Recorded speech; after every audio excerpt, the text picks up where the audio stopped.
Good morning विद्यार्थी मित्रांनो, आज आपण आपल्या फास्ट फॉरवर्ड रिव्हिजन या याच्यामध्ये सूत्र, ट्रिक्स आणि नियम पाहत आहोत. वन शॉट आपला जो वन शॉट आहे त्याचा तिसरा भाग आहे. या भागात गणिती क्रियांचे नियम आपल्याला पाहायचे. गणिती क्रियांचे नियम प्रत्येक परीक्षेला लागतात. स्कॉलरशिप असेल, नवोदय असेल, पोलीस भरती, तलाठी भरती, सगळ्या परीक्षांना याच्यावरती नियम येतात. ह्या आपल्या एक उदाहरण आणि एक नियम या भागामध्ये आजचा भाग जर तुम्हाला आवडला तर त्याला लाईक करायला विसरू नका. तुमच्या समोर गणिती क्रियांचे नियम लिहिलेले आहेत. आपण हे नियम आधी मोठ्या भागात घेतलेत, परत एकदा रिवाइज करणार आहोत. ही आपली फास्ट फॉरवर्ड रिव्हिजन आहे. काय करायचं, नियम काय सांगतो, कंचे भागू बेव म्हणजे काय, कंचे म्हणजे काय, कंस चाचीचे, चाचीचे म्हणजे गुणाकार करणे. इथं दिलेला आहे बघा, कंस, आधी कंस सोडवा, त्याच्यानंतर हा जो चाचीचे आहे गुणाकार असेल तर गुणाकार करा, ठीक आहे. नंतर भागाकार करा किंवा गुणाकार जो असेल तो, आणि शेवटी बेरीज करून मग वजाबाकी करा. काय होतं, गुणाकार आणि भागाकाराच्या क्रियेमध्ये तुम्ही ज्यावेळी गुणाकार आधी करता तेव्हा संख्या वाढते, नंतर ती कमी करायला सोपी जाते. बेरीज आणि वजाबाकीच्या क्रियेमध्ये बेरजेला संख्या आधी केली की बेरीज वाढते, मग ती वजा करायला सोपी जाते. हा क्रम आहे, ठीक आहे. चला उदाहरण लक्षात घेऊ आणि त्यावरनं समजून घेऊ.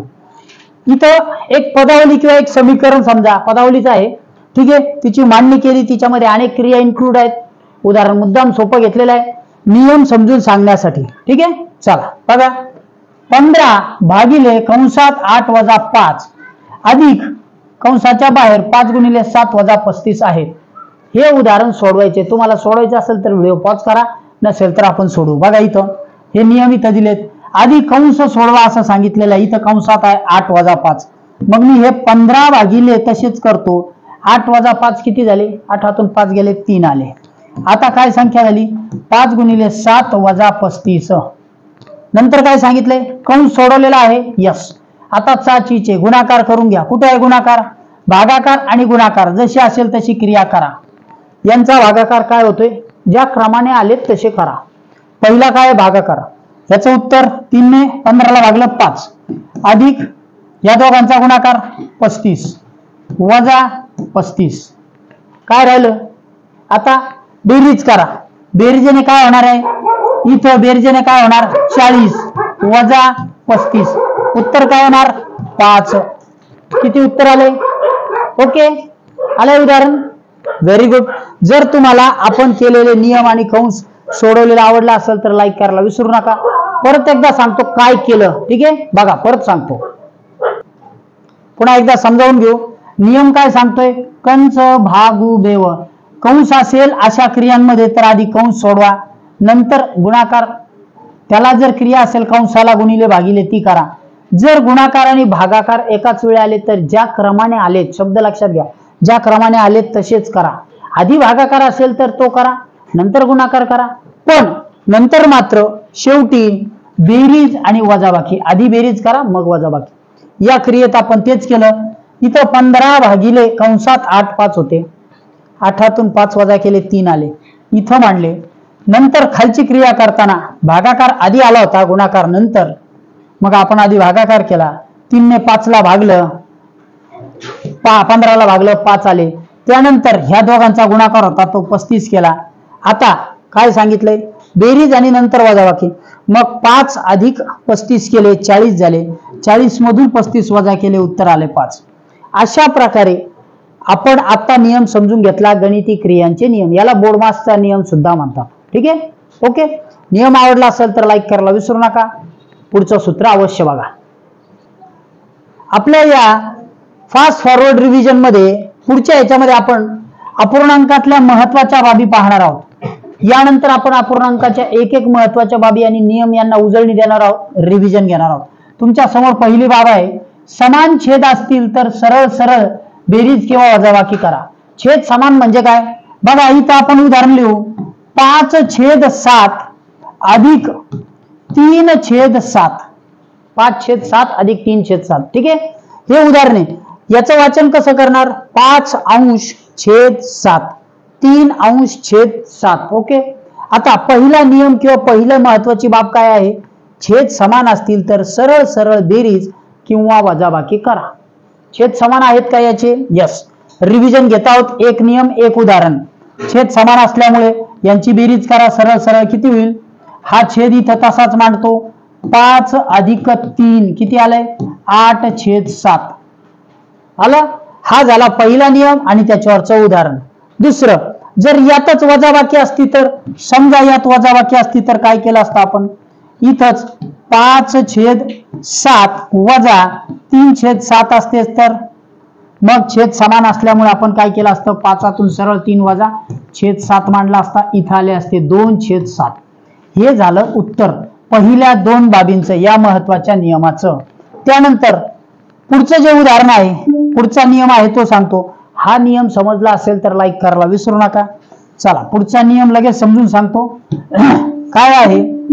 समान छेद असेल, समजा याचा 8/7 आणि दुसरी जोडी दिलेली आहे 3/7, तर यामध्ये मोठा अंश कोणता किंवा मोठा अपूर्णांक कोणता?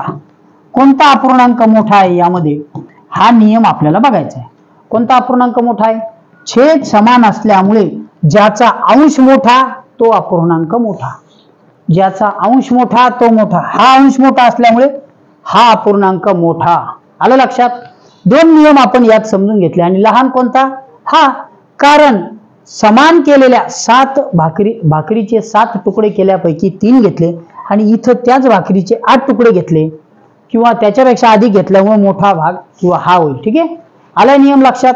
पुढच्या याच्यामध्ये आपण आणखी 2 बाबी नियमाच्या बघू. चला बघा, आपण आपल्या फास्ट फॉरवर्ड रिव्हिजन मध्ये सूत्र, नियम आणि महत्वाच्या बाबी पाहत आहोत. यामध्ये अपूर्णांकातल्या महत्वाच्या बाबी आपण पाहत आहोत. आधीची बाब तुम्ही बघितली नसेल तर ती अवश्य बघा. ठीक आहे, बघा हा नियम काय सांगतो? जर अंश समान असतील, अपूर्णांकाचे अंश जर समान असतील, तर ज्याचा छेद लहान, शब्द काय आहे? ज्याचा छेद लहान तो अपूर्णांक मोठा. ठीक आहे, ज्याचा छेद लहान. आता ह्याचं वाचन करू आपण. 5/2, याचं 5/3, याचं 5/1. ओके, मग आता नियम काय सांगतोय? अंश समान आहेत का? हो, या तीनही याचे अंश समान आहेत. मग ज्याचा छेद लहान, कोणाचा छेद लहान आहे? याचा, हा अपूर्णांक मोठा. म्हणजेच 1/5 हा अपूर्णांक मोठा झाला. ओके, वरच्या नियमानुसार. दुसरा, मग यातला लहान अपूर्णांक कोणता? ज्याचा छेद मोठा तो सर्वात लहान. हा आहे, याचा छेद मोठा आहे. अंश तर सगळ्यांचे समान आहेत ना. ही तुलना कधी होईल? जेव्हा तुम्हाला अपूर्णांकांच्या जोड्या किंवा जास्त अपूर्णांक दिलेले असतील, त्यामधील वरचे जे अंश आहेत ते समान असतील, त्यावेळी ज्याचा छेद लहान असेल तो मोठा. हा झाला मोठा आणि हा झाला लहान. ठीक आहे, त्या नियमानुसार 5/1 हा एक लहान अंश असलेला छेद मोठा झाला, म्हणजे हा अपूर्णांक मोठा झाला. आणि पुढचा, ज्याचा छेद मोठा होता तो अपूर्णांक लहान झालेला आहे. ओके, आले लक्षात? अपूर्णांकाच्या महत्वाच्या बाबीमध्ये हा तुम्हाला वन शॉट नियम आवडला असेल तर लाईक करायला विसरू नका. पुढचा नियम अवश्य बघा. बघा, अपूर्णांकाच्या महत्वाच्या बाबीमध्ये या याच्यामध्ये आपण एक उदाहरण समोर घेतलेलं आहे आणि त्यातून एक महत्वाची बाब लक्षात आणून देतो. इथं भिन्न प्रकारचे अपूर्णांक दिले आहेत, ज्यांचे छेद आणि अंश समान नाहीत, ते एका विशिष्ट क्रमाने आहेत. या याच्यामध्ये अशा पद्धतीने जर असतील 1/2, 2/3, 3/4, तर यातला सर्वात मोठा अपूर्णांक कोणता? ज्याचा छेद मोठा तो अपूर्णांक मोठा. असमान याच्यामध्ये, आलं लक्षात? त्यानंतर ज्याचा छेद लहान तो सर्वात लहान. आलं लक्षात? याचा छेद लहान असल्यामुळे हे कसं म्हणता येईल? जर तुमच्याकडे इथं 4 भाकरी असल्या, 4 भाकरीतल्या 3 घेतल्या तर जास्त भाकरी येतील. पण जर तुमच्याकडे 2च भाकरी असल्या, त्यातली अर्धी घेतली तर ती कमी होईल. नियम भाकरीचं उदाहरण देऊन समजून सांगितलंय. तुम्हाला जर नियम लक्षात आला असेल, महत्वाची बाब काय होती? ज्याचा छेद मोठा तो अपूर्णांक मोठा. कारण इथं छेद आणि अंश असमान आहेत, त्याच वेळी ज्याचा छेद लहान तो अपूर्णांक लहान. ठीक आहे, हा नियम आवडला असेल तर लाईक करायला विसरू नका. पुढचा नियम अवश्य बघा. आपल्या या फास्ट फॉरवर्ड रिव्हिजन मध्ये आणि महत्वाचे सूत्र, ट्रिक्स आणि नियमात वन शॉट मध्ये आपण पाहत आहोत. दशांश अपूर्णांकातील महत्वाच्या बाबी किंवा त्यातले नियम. ठीक आहे, आता इकडे लक्ष द्यायचंय. दशांश अपूर्णांक म्हणजे काय? हा अपूर्णांक 10च्या पटीत असतो. कसा असतो? 10च्या पटीत. याचा अर्थ काय? 7/10 हा दशांश अपूर्णांक होईल का? यस, होईल. त्यानंतर 7/100 हा दशांश अपूर्णांक होईल का? हो. हा शतांश अपूर्णांक म्हणजे दशांशाच्या पुढचा. त्याच्यानंतर 7/1000 याचा दशांश अपूर्णांक होईल का? हो. हा सहस्त्रांश होईल. कसा ते समजून सांगतो. याची मांडणी कशी होईल ते लक्षात घ्या. ही शॉर्ट ट्रिक समजा किंवा ह्याच्यातले वेगात करण्याची कृती. बघा इथे 7ला छेद दिलेला आहे 10चा, ह्याला 100चा छेद दिला आणि याला 1000चा. याचा अर्थ हे सगळे जे आहेत ते 10च्या पटीत आहेत. हे दशांश अपूर्णांक होणार. याची मांडणी अशी आहे. 0.7 हा झाला 0.7 दशांश. किती झाला? 0.7 दशांश. त्याच्यानंतर याला काय करायचं? जर इथं तुमचे 10 असतील तर पूर्ण एक शून्य घ्यायचा, त्यानंतर दशांश चिन्ह देऊन एकच स्थानचा अंक जो वरती अंशात आहे तो मांडायचा. कारण याला 10ने भागल्यामुळे एकच स्थानाची निर्मिती झाली दशांश चिन्हानंतर. ठीक आहे.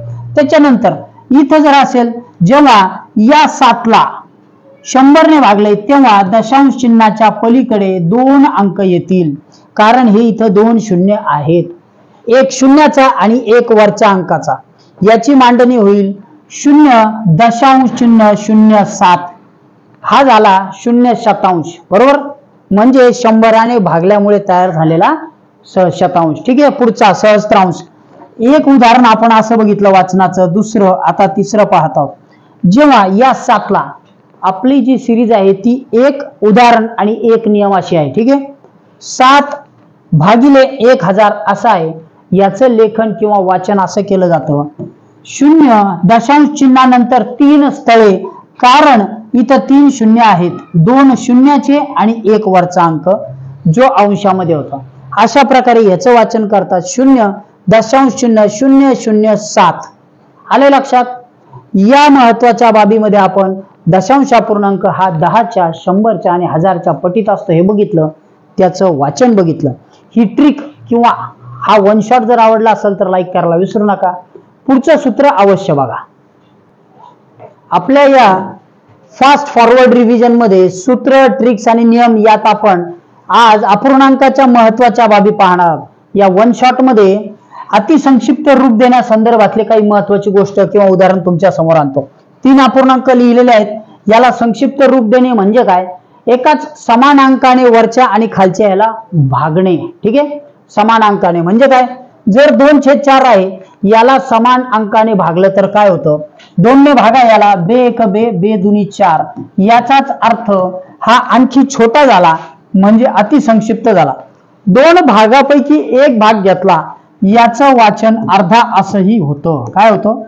अर्धा भाग घेणे. त्यानंतर पुढचं अतिसंक्षिप्त रूप द्यायचं उदाहरण तुमच्या समोर आहे. 2/6. 2/6 याला जर समान अंकाने भागलं तर 2 1 2, 2 3 6 म्हणजे हा झाला 1/3. 1/3. याचा अर्थ 3 पैकी एक भाग घेतला. 3 पैकी एक भाग घेतला. ठीक आहे. त्यानंतर पुढचा अपूर्णांक तुमच्या समोर आहे. अतिसंक्षिप्त रूप देत आहोत आपण 4/16.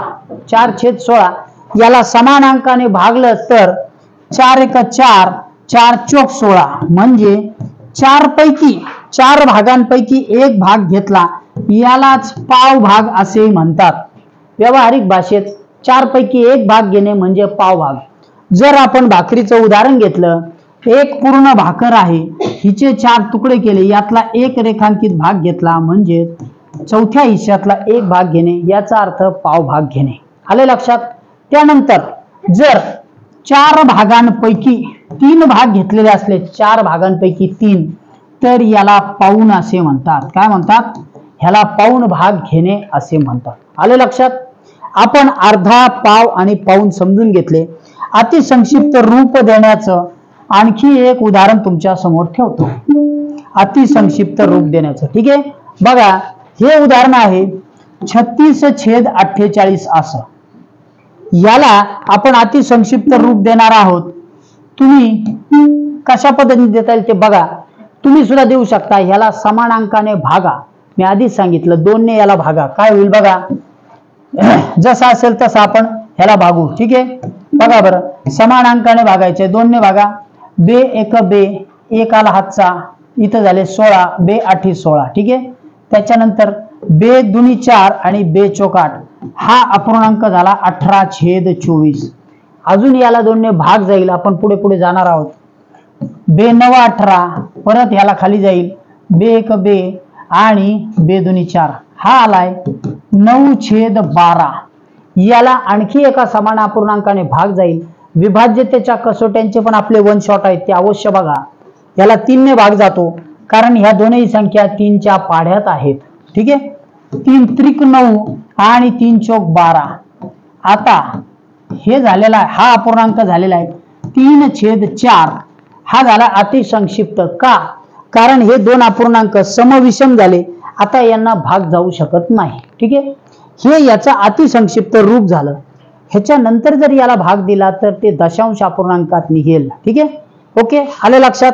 अतिसंक्षिप्त रूप देऊन अर्धा पाव पाऊन आपण समजून घेतले. हा वन शॉट आवडला असेल तर लाईक करायला विसरू नका. पुढचं सूत्र अवश्य बघा. ठीक आहे. चला, आपल्या समोर उदाहरण आहे. अपूर्णांकातील महत्वाच्या बाबी आपण पाहत आहोत. हे उदाहरण इंटरेस्टिंग आहे. यावरनं तुम्हाला बऱ्याच गोष्टी लक्षात येतील. बघा उदाहरण काय सांगतंय. 5/8 अधिक 5/8 अधिक 5/8 असे किती वेळा घेतल्यास उत्तर 5 येईल. असं किती वेळा घेतलं तर उत्तर 5 येईल. तुम्हाला उत्तर काढायचं असेल तर व्हिडिओ पॉज करा. मी इथं उदाहरण लिहून घेतो. फक्त 5/8 असं घ्यायचंय आणि 5 उत्तर येईल. ठीक आहे. आता आपण ते उत्तर सोडवणार आहोत. म्हणजे काय करायचंय बघा. इथं काय करायचंय. 5/8 ओके, किती येणार आहे 5. ठीक आहे. उत्तर एवढं आलं पाहिजे 5. याला काय करणार तुम्ही. ह्या 8 ने याला गुणा. याला काय होणार आहे 5 गुणिले 8. ओके, 5 गुणिले 8 किती येते उत्तर 40. ठीक आहे. उत्तर किती येते 40. ओके, आले लक्षात. मग आता हे तुमचं जर इथं 5 असेल तर या 5 ने या 40 ला भागायचे. 40 भागिले 5, 5 एक 5, 5 8 40. म्हणजे 5/8 5/8 हा अपूर्णांक तुम्हाला 8 वेळा घ्यावा लागेल. त्यावेळी तुमचं उत्तर 5 येणार आहे. इथं 5 येईल. आले लक्षात. ठीक आहे. कसं, परत एकदा सांगतो. जर आपण असा अपूर्णांक घेतला समजा, कारण जर 8 वेळा घेतला तर वरचा 8 होईल आणि खालचा वरचा 40 होईल. तुमचा खालचा 8 होईल. 8 एक 8, 8 45. उत्तर तुमचं 5 येणार आहे. ठीक आहे.